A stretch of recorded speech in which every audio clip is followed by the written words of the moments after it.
आज हम अय्यूब की पुस्तक के 30वें अध्याय का अध्ययन करेंगे। परंतु अब जिनकी अवस्था मुझसे कम है वे मेरी हंसी करते हैं। वे जिनके पिताओं को मैं अपनी भेड़ बकरियों के कुत्तों के काम के योग्य भी न जानता था, उनके भुजबल से मुझे क्या लाभ हो सकता था। उनका पौरुष तो जाता रहा, वे दरिद्रता और काल के मारे दुबले पड़े हुए हैं। वे अंधेरे और सुनसान स्थानों में सूखी धूल फांकते हैं। वे झाड़ी के आसपास का लोनिया साग तोड़ लेते और झाऊ की जड़ें खाते हैं। वे मनुष्यों के बीच में से निकाले जाते हैं। उनके पीछे ऐसी पुकार होती है जैसी चोर के पीछे। डरावने नालों में, भूमि के बिलों में और चट्टानों में उन्हें रहना पड़ता है। वे झाड़ियों के बीच रेंगते और बिच्छू पौधों के नीचे इकट्ठे पड़े रहते हैं। वे मूढ़ों और नीच लोगों के वंश है जो मार मार के इस देश से निकाले गए थे। ऐसे ही लोग अब मुझ पर लगते गीत गाते और मुझ पर ताना मारते हैं। वे मुझसे घिन खाकर दूर रहते व मेरे मुंह पर थूकने से भी नहीं डरते। ईश्वर ने जो मेरी रस्सी खोलकर मुझे दुख दिया है, इसलिए वे मेरे सामने मुंह में लगाम नहीं रखते। मेरी दाहिनी अलंग पर बाजारू लोग उठ खड़े होते हैं। वे मेरे पांव सरका देते हैं और मेरे नाश के लिए अपने उपाय बांधते हैं। जिनके कोई सहायक नहीं, वे भी मेरे रास्तों को बिगाड़ते और मेरी विपत्ति को बढ़ाते हैं। मानो बड़े नाके से घुसकर वे आ पड़ते हैं और उजाड़ के बीच में होकर मुझ पर धावा करते हैं।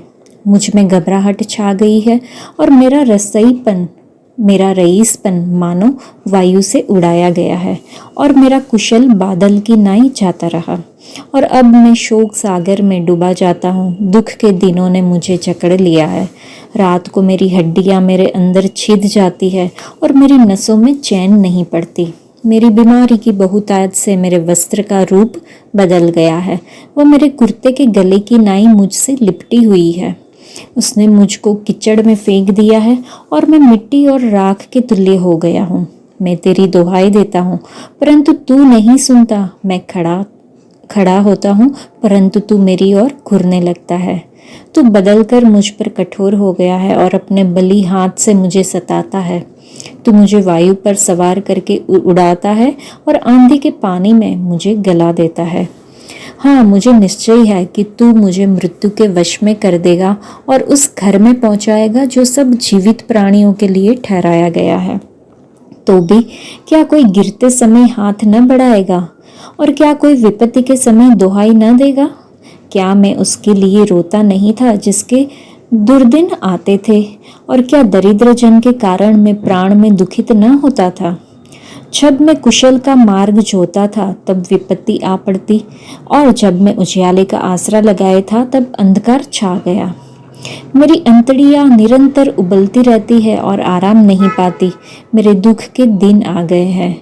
मैं शोक का पहरावा पहने हुए मानो बिना सूर्य की गर्मी के काला हो गया हूँ और सभा में खड़ा होकर सहायता के लिए दुहाई देता हूँ। मैं गिदड़ों का भाई और शुतुरमुर्गों का संगी हो गया हूँ। मेरा चमड़ा काला होकर मुझ पर से गिरता जाता है और तप के मारे मेरी हड्डियां जल गई है। इस कारण मेरी वीणा से विलाप और मेरी बांसुरी से रोने की ध्वनि निकलती है। इस अध्याय में अय्यूब अपनी दशा के बारे में बताता है। उसने कहा कि मेरी बड़ी निर्बलता के कारण मेरे वस्त्र फट गए। उसने मुझे मेरे कोट के गिरावान के समान ठोकर खिला दिया है। उसने मुझे कीचड़ में फेंक दिया और मैं धूल और राख हो गया हूँ। अय्यूब द्वारा कहे गए ये शब्द हमें दर्शाते हैं कि वह कितना टूटा हुआ और कुचला हुआ है, अकेला और पूरी तरह से निराश दिखाई देता है। उसे अपने परिवार और दोस्तों से कभी भी वह प्रोत्साहन नहीं मिला जिसकी सही में अय्यूब को उम्मीद थी, ज़रूरत थी, और इसके बजाय उन्हें हर तरफ से आलोचना और निंदा का सामना करना पड़ा।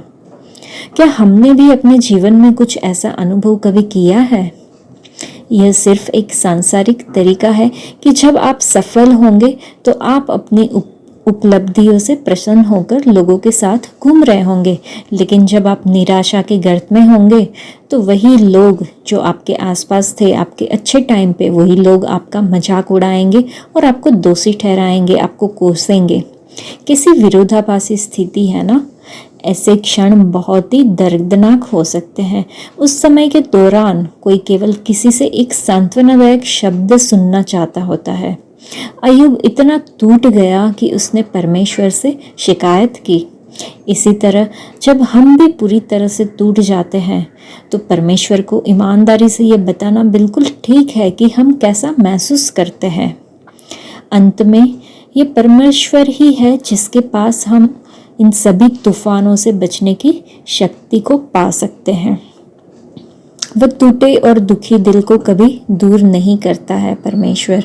इसलिए आप भी निश्चिंत हो सकते हैं कि परमेश्वर निश्चिंत रूप से आपकी ओर से काम करेंगे। तो हमें सोचना होगा कि सफलता और विफलता के चरणों के दौरान हमारे अनुभव क्या रहे, उन लोगों ने हमारे साथ कैसा बर्ताव किया और हमें ईश्वर की निष्ठा का अनुभव कैसे हुआ। तो आइए हम इस अध्याय के सीख के बाद हम एक प्रार्थना भी कर सकते हैं कि हे हमारे स्वर्गीय पिता, मुझे यह समझने में मदद करे कि तमाम बाधाओं के बावजूद भी आप अभी भी पर्दे के पीछे से मेरे लिए काम कर रहे हैं। परमेश्वर आप सबको आशीष दे। अगर आपको भी इस अध्याय के द्वारा, इस वीडियो के द्वारा कुछ सीखने को मिला है तो आप दूसरे लोगों को भी ये वीडियो शेयर कर सकते हो। परमेश्वर आप सबको आशीष दे। धन्यवाद।